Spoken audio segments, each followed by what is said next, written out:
Even if he cheats, at least he's coming back to you. After all those women, at least you are the special one. He's coming to you. Hmm?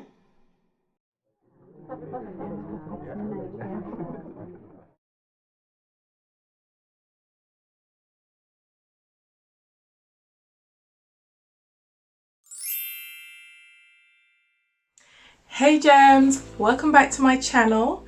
I hope you're loving these chit-chat style videos.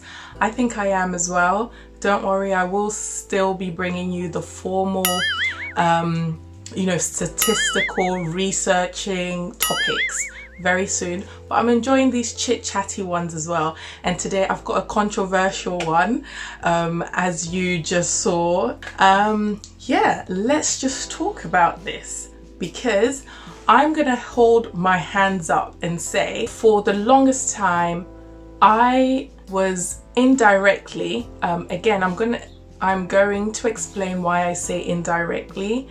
So yeah, I was indirectly conditioned by what I was seeing, be it with my friends, society, just around me, basically, to be a masculine woman. So self-sufficient, all the above, breadwinner, take it all on the chin type of woman.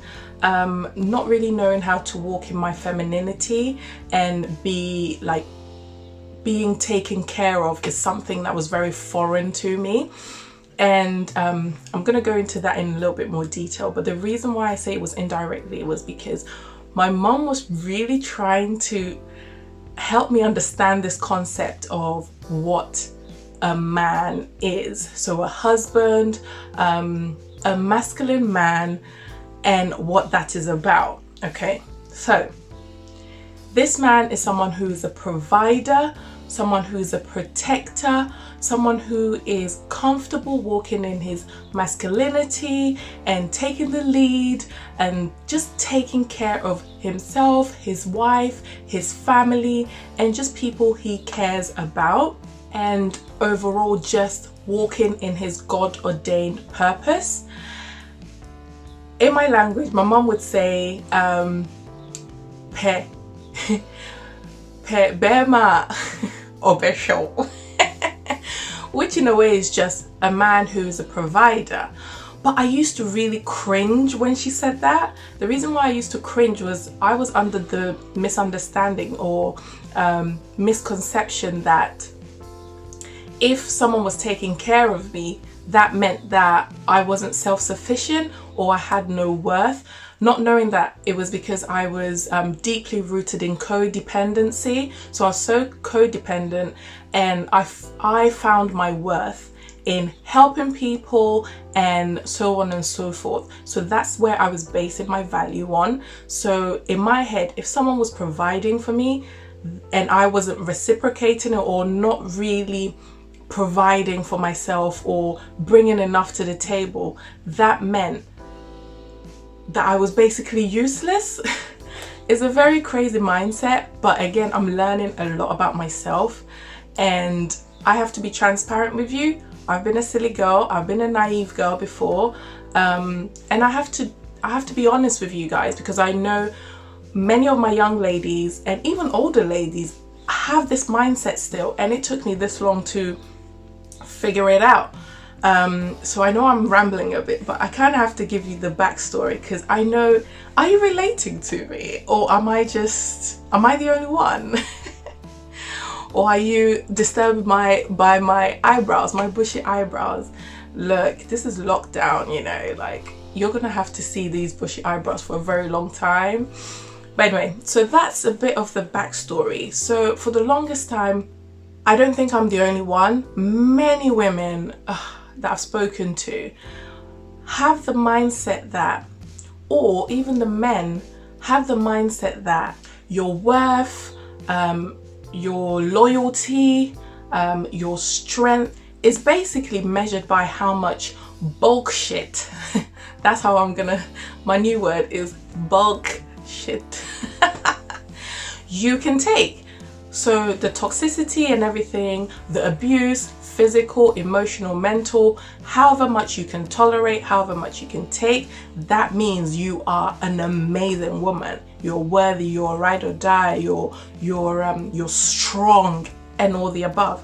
But this mindset is actually very, very toxic. And if anything, strength lies in someone who no longer wants to be a doormat, no longer wants to be treated unfairly, and walking away or being left and not going back to that piece of bullshit that they just left.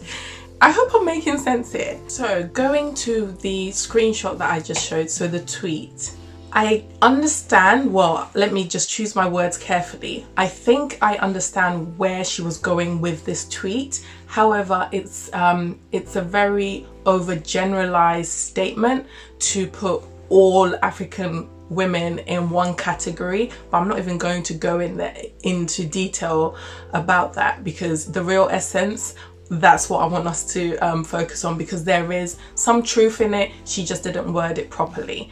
So like when I was in the comment section, there was so much, because I'm sure I'm not the only one who has heard these things before, okay? Just listen up. If you relate to any of these things, if you've heard any of these things, please let us know down below. I feel this is a bit high. Let me bring it down a bit. Okay, I feel like I'm back on earth now. So, some of these things, I'm sure I'm not the only one who has heard them, or some African woman has told us these things, especially in the church, okay? We're not about to beat around the bush here. Many of them are very religious, and yeah, so listen up. Sacrifice and submit, my daughter. Be glad he comes back to you now. At least he finds you attractive. Stay for the kids. It's good to have all your kids with one man. All men cheat. Be patient with whatever he does. This one makes me laugh. You can mold him into whatever you want. Even if he cheats, at least he's coming back to you. After all those women, at least you are the special one. He's coming to you. You can't have a perfect marriage. No one has a perfect marriage. No one has a perfect relationship. Take him like that. A lot of these men grew up seeing the abuse. Maybe their mum stayed whilst their dads abused their mothers. So now they have this expectation of their girlfriends, of their wives, that they too should tolerate their bullshit, basically. I saw in one of the comments, it literally said, the former governor's wife advising her daughter how to forgive and manage her cheating husband. The stupid daughter was nodding her head in agreement, and the comments under the post hailed the mother as a wise woman. I'm laughing now because it's very laughable, because now I actually understand the dangers of actually having this mindset and how depressed and mentally ill most of these women are in these type of marriages, or should I call them prisons that they're in. I've been there before. In a nutshell, I'm not even going to make this video long because I have a photo shoot. I am loving these dressing up. I know I'm creating content for my brother, but it's fun just, you know, dressing up. You're not really going anywhere. I'm taking a trip to my backyard, but it's still very, very positive. It's very nice for my mind, because you need that when you're locked up. You're not really doing much. I'm a mother. Pretty much sometimes I live in my PJs all day long. I'm sure I'm not the only one. Don't side-eye me. You probably do it the same as well. So it's nice to just, you know, look good for the house. I should be doing that anyway, but anyone got time for that? Not all the time. I do have time for it, but not all the time. Okay, so I know some of you will be asking about my hair, which is starting to do something. This is oil, but I tried Wetline Extreme for the first time, And my thoughts are it's not thick enough. And my hair isn't even that thick, but this stuff is not strong enough for it. This is just, I mean, my hair is like reverting. Like, you see that frizz? I don't like that. And it's this. It's got too much water in it. And then I use the Eco Styler Edge Control. Yeah, Edge Control. This is a big one. This stuff is good. Like, it's thick. This stuff gets my hair very, very slick, because you know I like to have very, very crisp and slick hairstyles. This is reverting, but you know, we'll be all right. And then I just used it for my edges. But then because my hair is dirty, my edges were starting to get white, so I had to put some oil on it to get rid of it. So those are the two things I used, and this is all my hair. That's why I was saying I'm not going to be trimming my hair, because it is good hair. It's just when it's wet, it shrivels up and looks as though it's very thin.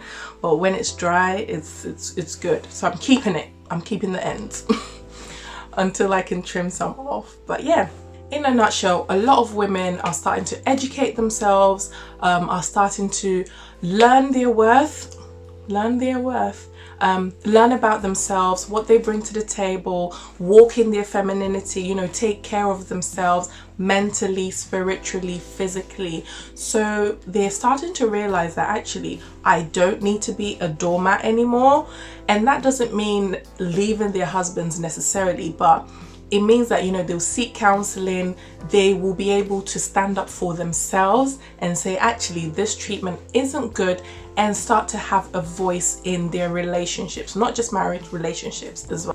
And I think that is a great shift, and I'm all for that, because we need to educate ourselves. If you don't, you know, it could end in death. Like, you can be beaten to the pulp and die, you know, over a man. Like, you're letting another human being do that. This is kind of you allowing them to do it, because your self-esteem or your self-worth has been so low. I'm here to tell you, you are worth fighting for. You are worth someone providing for you. You are worth the love, a good love, a healthy love. Again, you might have grown up not really seeing that, not really seeing the benefits of it. So toxicity and abuse has been normalized in your upbringing, so you don't really know how to get out of it sorry, mentally or even physically. And I'm here, I'm gonna pray for you. I always pray for women in these situations, because I've been there before, and I didn't even know I was being abused. That's how blind you can be. So I'm very, very serious here. I'm laughing now, but I laugh when to ease tension. That's why I laugh. I don't laugh because it's funny. That if you take it out of context, that's your own palaver. I'm not laughing because this situation is funny. I laugh because it's a tense topic and it's a very heavy topic, and I laugh to ease the tension, just so it's easier for people to absorb it into their minds. Okay, so that's one thing that I do, and I need you to understand it, just in case you're a new person on my channel. So welcome to my channel. You're a gem, I'm a gem, so why not subscribe? Alright, enough rambling. I'm going for this photo shoot. I will insert some pictures so you can see, and some pictures of my past one, the other one. I'll put some in this as well, so you can enjoy. And let me know if you like this style video, like the chit-chatty ones, and all of that, and the dress up. I know I like the short look, but I think other people like to see my natural hair, and different hairstyles, get creative, you know. So let me know what you think. Until next time, please, please, please wash your hands, stay safe, safe in your mind as well. Watch what you're thinking, what you're watching, what you're listening to, what you're smelling, and what you're eating. Okay? Until next time, take care and God bless. Bye-bye.